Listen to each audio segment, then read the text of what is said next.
बिस्मिल्लाहिर्रहमानिर्रहीम।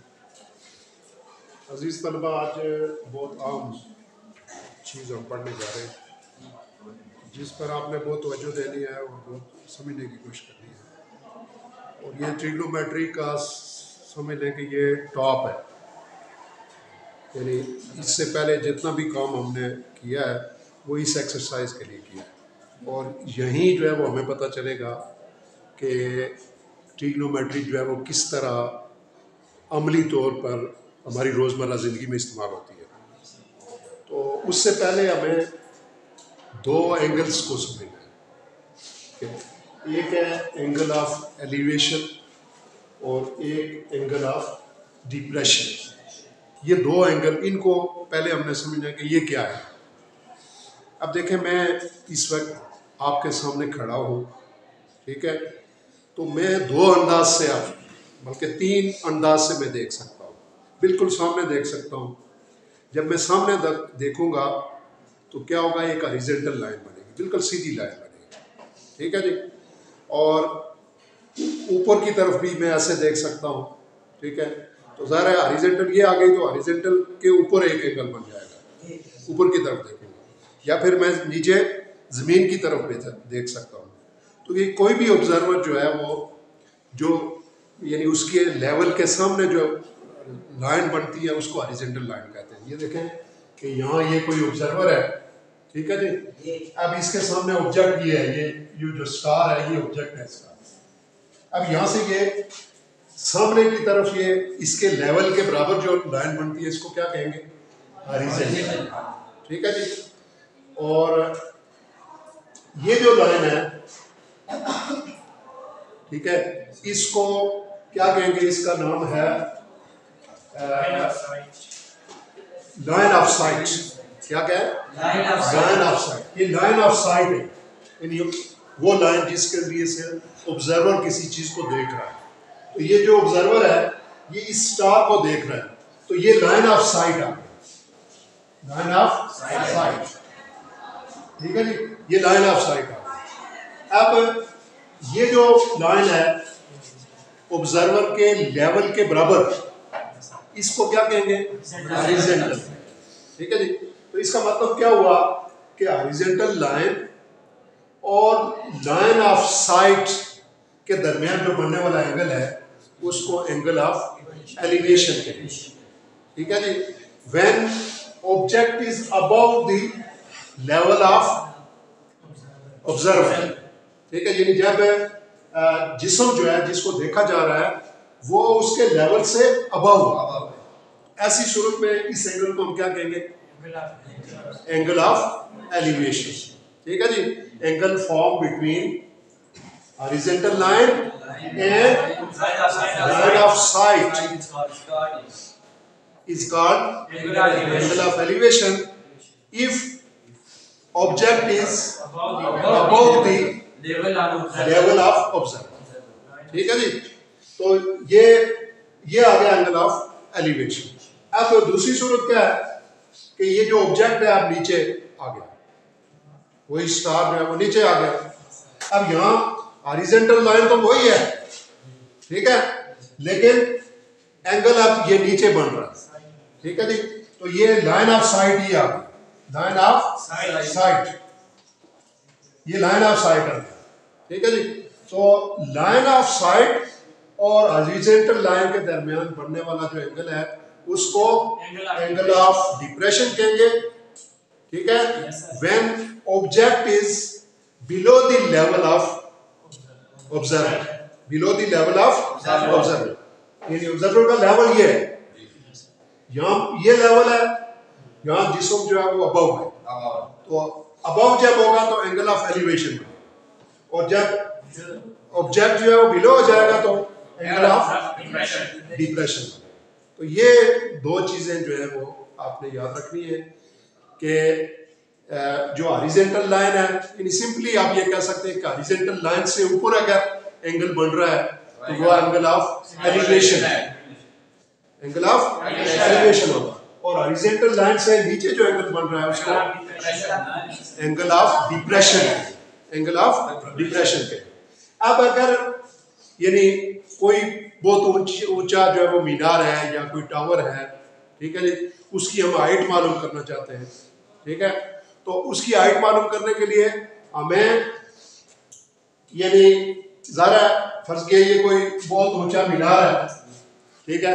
अब देखने वाला ऑब्जर्वर तो इधर कहीं होगा, तो यहां से ये एंगल अगर हमें पता चल जाए, ये एंगल, इसको एंगल ऑफ ये ऑब्जर्वर की ये लाइन बनेगी, ऑब्जर्वर लाइन ये बनेगी, ठीक है। और ये जो यहाँ अगर ये एंगल हमें पता चल जाए तो इस एंगल का पता चल जाएगा, ठीक है। तो ये गोया ये एंगल अगर हमें मिल जाए तो इसकी ये हाइट जो है वो आप आसानी से मालूम कर सकते हैं। ये जो साइड है ये तो जमीन के साथ होती है, तो ये तो हम आसानी से उसको देख सकते हैं, उसको मेजर कर सकते हैं, उसकी डायरेक्ट पैमाइश कर सकते हैं। तो इस तरह से यानी एंगल ऑफ एलिवेशन कहीं हमने फाइंड करना है, या फिर अगर एंगल एलिवेशन दिया हुआ है और किसी एक साइड की लेंथ भी दी हुई है तो हमने जो है वो उसकी हाइट मालूम करनी है, ठीक है जी। तो इस तरह यानी दो चीजें दी हुई होंगी, तीसरी चीज हमने फाइंड करनी है। तो इस तरीके से यानी ये जो यानी इसके लिए बाकायदा एक मशीन इस्तेमाल होती है जिसकी वजह से जो है एंगल ऑफ एलिवेशन और एंगल ऑफ डिप्रेशन जो है वो मालूम किए जाते हैं और उसके बाद उसकी हाइट आसानी से मालूम की जा सकती है। अब अमली जो है वो क्वेश्चंस हम देखेंगे इसमें।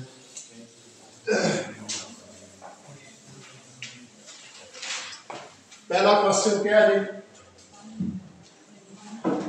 कि find the angle of depression when a tower of height 100 meter, cost of shadow length 10 meter। बहुत इजी क्वेश्चन है कि हमने मालूम क्या करना है, एंगल ऑफ डिप्रेशन, ठीक है जी। एंगल ऑफ डिप्रेशन थीटा या अल्फा ये हमने मालूम करना है, और इसी तरह इसकी हाइट दी हुई है, height h is equal to ये कितनी है 100 मीटर, ठीक है जी, 100 मीटर, ठीक है जी। और इसी तरह कास्ट ऑफ शैडो, ये शैडो जो उसका साया है उसकी लेंथ भी दी हुई है, वो कितनी है, cast of shadow of shadow L is equal to 10 meter, ठीक है जी। अब जरा इस चीज को हम जब तक डायग्राम नहीं बनाएंगे तो ये चीज वाजे नहीं होगी, ठीक है। अब जरा यहाँ हाइट दी हुई है तो हाइट ये सीधी होगी यहाँ, ठीक है जी। तो ये हाइट आ गई, कोई सपोज ए बी, ये इसकी h जो है कितनी आ गई 100 सेंटीमीटर, ये इसकी हाइट आ गई, ठीक है जी। और इधर ज़ाहिर है हाइट इसकी ये है, तो इधर अगर ऐसे जमीन है तो साया उसका ज़ाहिर नीचे बनेगा, तो ये साया की जो लंबाई है ये भी दी हुई है, ये सपोज ये जो है 10 सेंटीमीटर, ठीक है जी। तो ए बी सी ये 10 सेंटीमीटर आ गई, ठीक है जी। और यहां से इसको जब हम इस तरह मिलाएंगे तो गोया ये जो एंगल ऑफ ये वाला एंगल जो है थीटा या अल्फा इसका नाम दे दें, ये हमने मालूम करना है। अब देखें हमारे पास ये कौन सी ट्रायंगल बन गई, राइट एंगल ट्रायंगल, ये राइट एंगल ट्रायंगल है जिसमें ये अल्फा हमने मालूम करना है, ठीक है। और ये जो एंगल ऑफ डिप्रेशन, अब देखें ये एंगल ऑफ डिप्रेशन कब होगा, जब ऑब्जर्वर जो है नीचे की तरफ देख रहा हो, तो इसका मतलब है ऑब्जर्वर यहाँ है, यहाँ ये हॉरिजॉन्टल लाइन बन गई, ठीक है। अब ये जो एंगल है ये और ये एंगल आपस में बराबर होते हैं, कैसे वाला, ये ज्योमेट्री का एक उसूल है, ये दो जो पैरेलल लाइंस जब एक दूसरे को इंटरसेक्ट करती हैं या मिलती हैं, ये इस तरह जब मिलती हैं तो ये वाला एंगल और ये वाला एंगल हमेशा आपस में बराबर होते हैं। अब हमने मालूम तो ये एंगल करना है, ठीक है, ये भी अल्फा ही है, ये हमने मालूम करना है, लेकिन ये जब हमारे पास आ जाएगा तो ये और ये आपस में बराबर है, तो मसला हमारा हल हो जाएगा। अब जब हम राइट एंगल ट्रायंगल को हल करेंगे, हम लिखेंगे इन राइट एंगल ट्रायंगल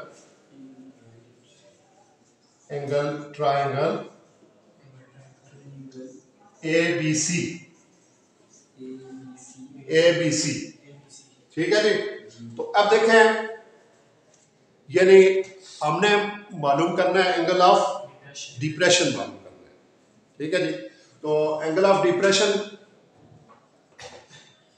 उसमें हमने लेना है बेसिक जो है वो ट्रिग्नोमेट्रिक रेशियोज हमें लेने पड़ेंगे।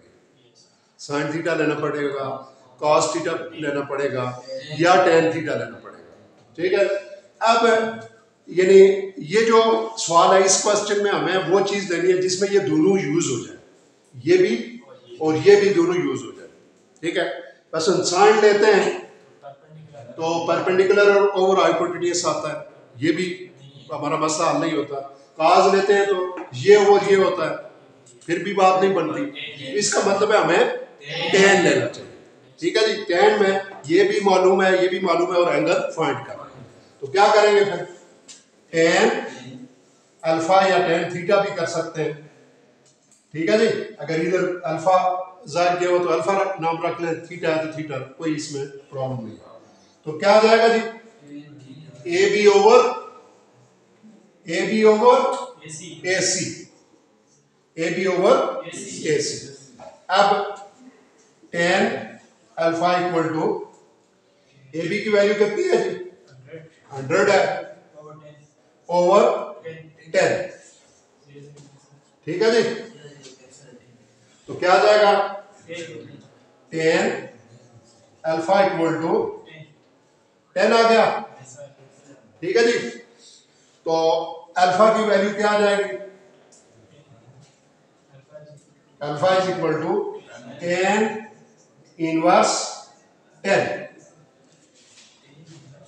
10 इनवर्स 10। अब इसकी कैलकुलेटर यूज करके आप इसकी वैल्यू निकाल सकते हैं, यानी लिखेंगे शिफ्ट, उसके बाद 10 लिखेंगे और 10 लिखेंगे तो अल्फा की वैल्यू आपके पास आ जाएगी, ठीक है जी। कैलकुलेटर है किसी के पास, चलो कर लेंगे, क्या करना है। अच्छा जी, आगे question number 2। Question number 2,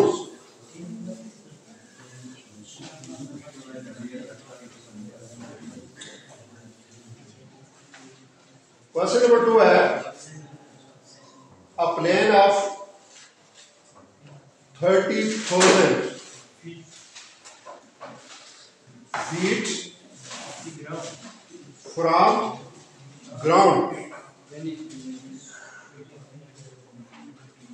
when it begins its approach to the runway, ठीक है जी। How far it is the plane from the runway if the pilot lowers the nose at an angle of depression of 120 to meet the runway, ठीक है जी। अब देखें कि जो aeroplane है, जो प्लेन है वो किसी बुलंदी पर मौजूद है। सपोज ये ए बी जो है वो इसकी बुलंदी आ गई, ठीक है जी। और ये कितनी है, 30,000 फीट, 30,000 फीट की बुलंदी पर ये मौजूद है। और ये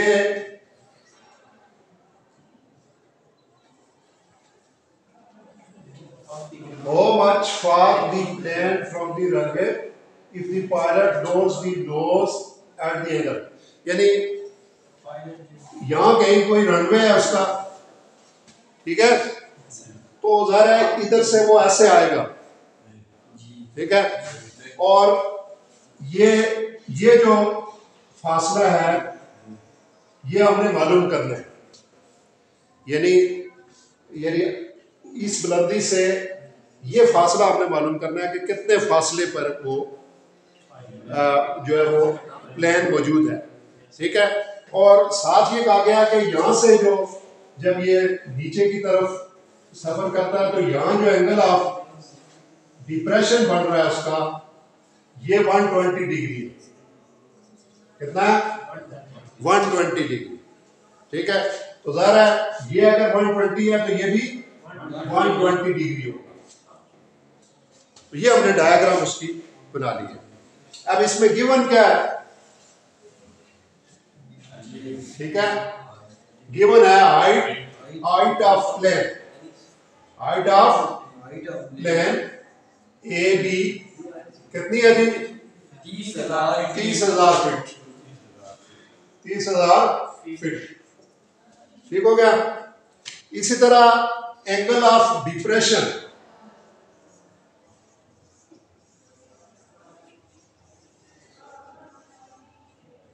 अल्फा नाम रख लें या थीटा रख लें, कोई फर्क नहीं पड़ेगा इससे।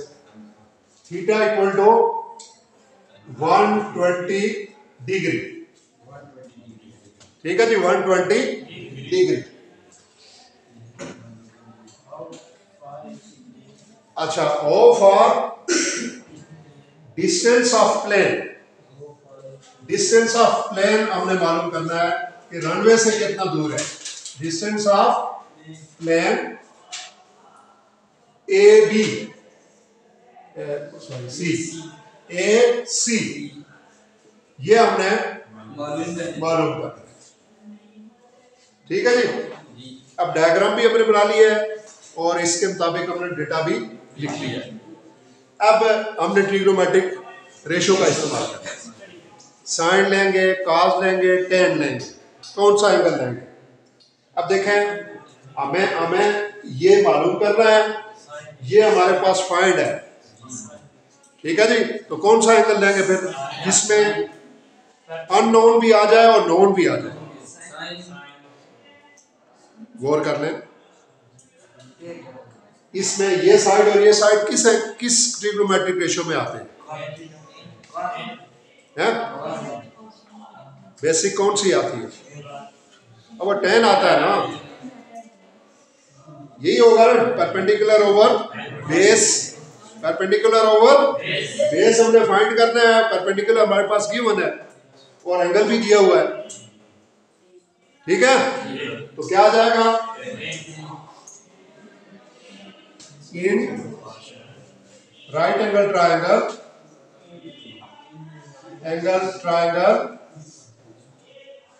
ए बी सी क्या आ जाएगा जी, tan थीटा बराबर है A B over A C, A B over A C, और tan थीटा यानी tan 120 डिग्री इक्वल टू, ठीक है। तो कितना आ जाएगा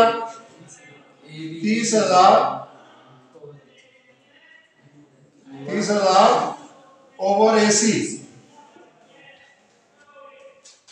ठीक है जी। तो ए सी ये हमने फाइंड करना है, 30,000 ओवर tan 120, ठीक है जी। तो इस एतबार से आप tan 20 आप कैलकुलेटर यूज करके 30,000 ओवर tan 20 करेंगे तो आपके पास AC की वैल्यू आ जाएगी, ठीक है जी। आगे जी, question number 3,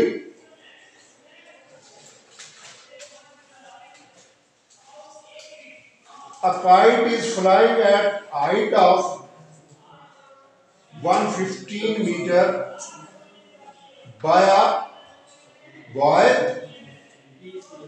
if the angle of elevation from the foot of the boy to the kite is 30 degree. Find the length of the string. Length of the string. अब देखें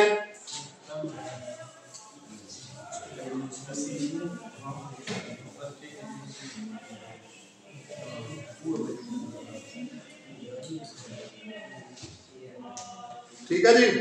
तो यहां इस बुलंदी पर ए बी बुलंदी पर यहां कोई काइट मौजूद है, पतंग मौजूद है, ठीक है, ऐसे ही उड़ाया जाता है ना। तो पतंग मौजूद है और पतंग उड़ाने वाला इस पॉइंट पर मौजूद है,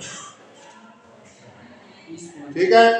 ये डिस्टेंस आ गया, ये बेस आ गया उसका, ठीक है। ये सी पॉइंट पर वो मौजूद है,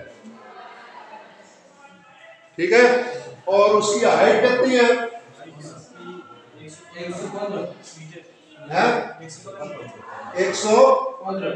115 मीटर, यानी ये हाइट जो है वो 115 मीटर है, ठीक है जी। और यहां से इसके फुट से जो है वो एंगल ऑफ ये जो एंगल ऑफ एलिवेशन है ये 30 डिग्री है, 30 डिग्री, ठीक है जी। तो ज़ाहिर है धागा ऐसे ही हाथ में होता है ना, ऐसे होता है। तो इसका मतलब है ये धागे की लंबाई जो है वो मालूम करनी, स्ट्रिंग की लेंथ मालूम करनी, ठीक है। तो यहां फिर हमारे पास क्या आ जाएगा? Height of kite A B equal to कितनी है जी? 115 meter. Height of kite 115 meter. Angle of elevation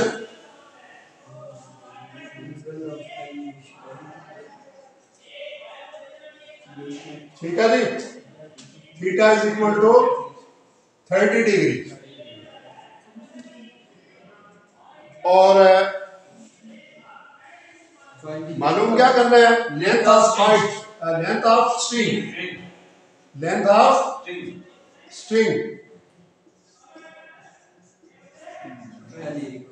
ठीक है जी। ये BC मालूम करना है, BC ये हमने फाइंड करना। अब यहां पे फिर हम गौर करेंगे कि कौन सी ट्रिग्नोमेट्रिक हमें रेशो लेनी चाहिए जिसमें यानी एक नोन मिकदार आ जाए और दूसरी अननोन मिकदार आ जाए। शाबाश, साइन। तो लिखेंगे in the right angle triangle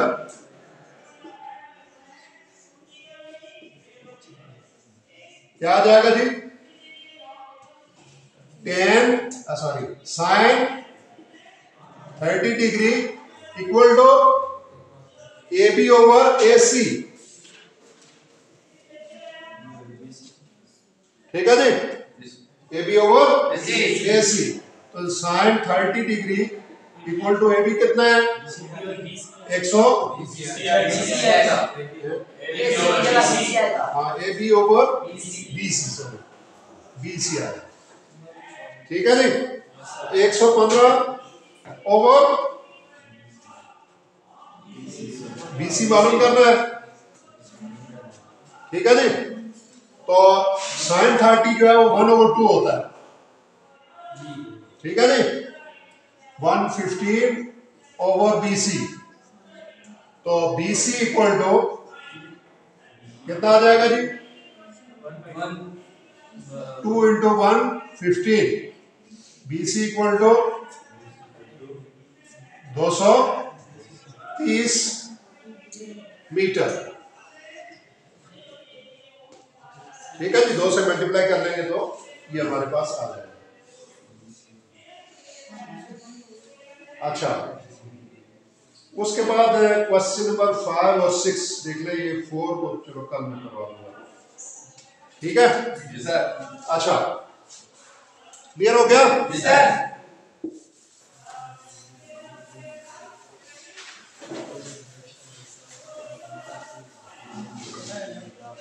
question number 5 है, we have to climb up a cliff having slopey sides of length 30 meter. If angle of elevation of the slope is 40, find the height of the cliff. Very easy question. ज़रा कोई भी ऊपर की तरफ जाता है तो ऐसे ही जाता है ना, पौड़ियां ये इस तरह ऊपर जाता है, तो ये जो स्लोपी जो फासला बनता है ये भी हमें गिवन है। और सपोज जो है वो पहाड़ी की जो चोटी है वो यहाँ गई है, ये ए बी, यानी ये यहां उसने पहुंचना है, ठीक है। आगाज वो यहां से कर रहा है सी पॉइंट से, ठीक है जी। और ये एंगल भी हमें दिया गया है,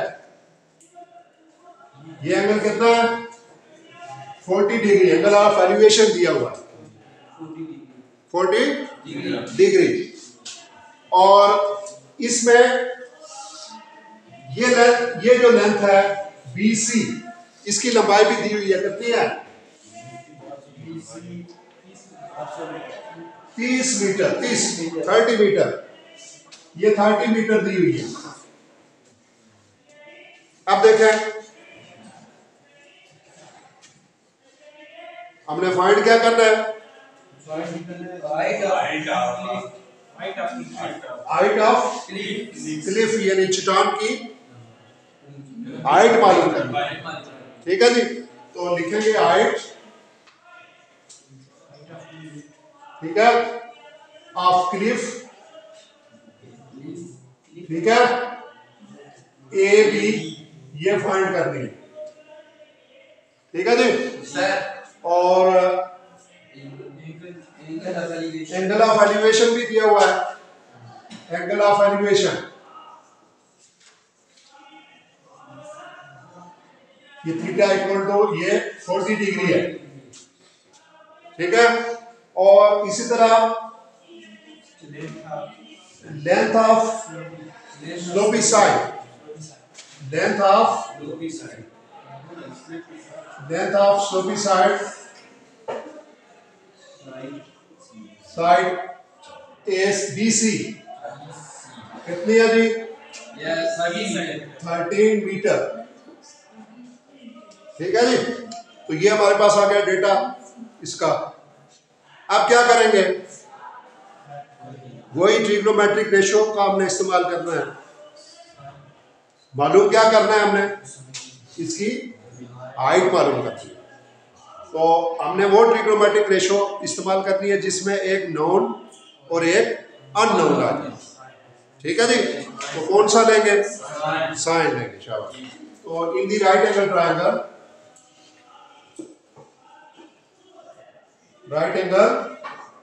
triangle, ABC sin 40 degree equal to AB over BC, ठीक है जी।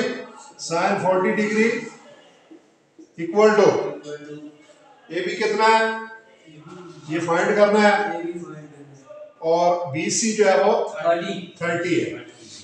तो AB किसके बराबर आ जाएगा 30 into sine 40 degree, AB is equal to, यानी इसको आप 30 साइन 40 की वैल्यू रखेंगे इसमें, तो ये आपके पास इसका सलूशन आ जाएगा कि कितनी ये हाइट इसकी कितनी है, ठीक है जी। Next question,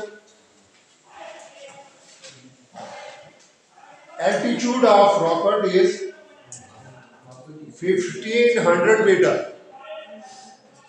Altitude of rocket is 1500 meter. If its angle of depression is 47, how many meters it travel?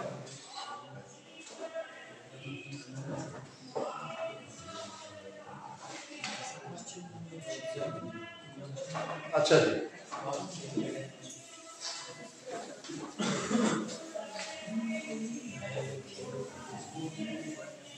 Altitude किसको कहते हैं जी?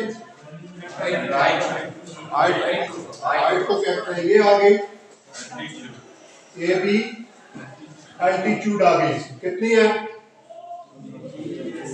कितनी है?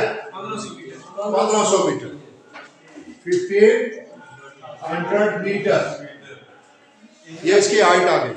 और दूसरा एंगल ऑफ डिप्रेशन, ठीक है, इसका मतलब ऑब्जर्वर ऊपर है, ठीक है जी। तो यहाँ ये फंस गया, ये सी पॉइंट है, ठीक है। तो यहाँ ये जो हॉरिजॉन्टल लाइन बनेगी ये बनेगी, ठीक है। और हॉरिजॉन्टल लाइन से नीचे ये जो एंगल है, ये एंगल, ये हमने फाइंड करना है, थीटा। ये अगर थीटा है तो ये भी थीटा होगा, दिया हुआ है, ये दिया हुआ है, एंगल 57 दिया हुआ है, 57 डिग्री, ये 57 डिग्री, ठीक है जी। और फाइंड कर क्या करना है? How many meter it travel, ठीक है जी। How many meter it travel, यानी कितना फासला उसने तय किया है, ठीक है जी। तो ये फासला ए सी, ये आपने फाइंड करना, ठीक है। तो इसमें क्या करेंगे जी? हाइट ऑफ या एल्टीट्यूड, ए बी कितना है? 1500 मीटर, ठीक हो गया। इसी तरह angle of depression, angle of depression theta equal to 57 degree, ठीक है जी। और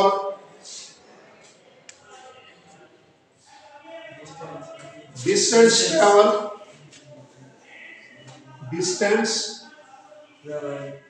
ट्रेवल्ड AC, ये फाइंड करना, ठीक हो गया। अब देखें, इसमें भी एक नोन क्वांटिटी और एक अननोन क्वांटिटी आ जाएगी, ठीक है जी। तो 10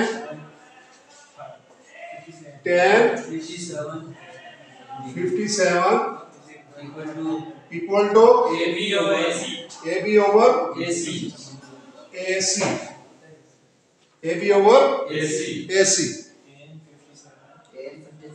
ठीक है जी। तो 1057 इक्वल टू 1500 ओवर AC, ठीक है जी। तो AC equal to 1500 over 57 degree. इस फार्मूले में आप क्या करेंगे?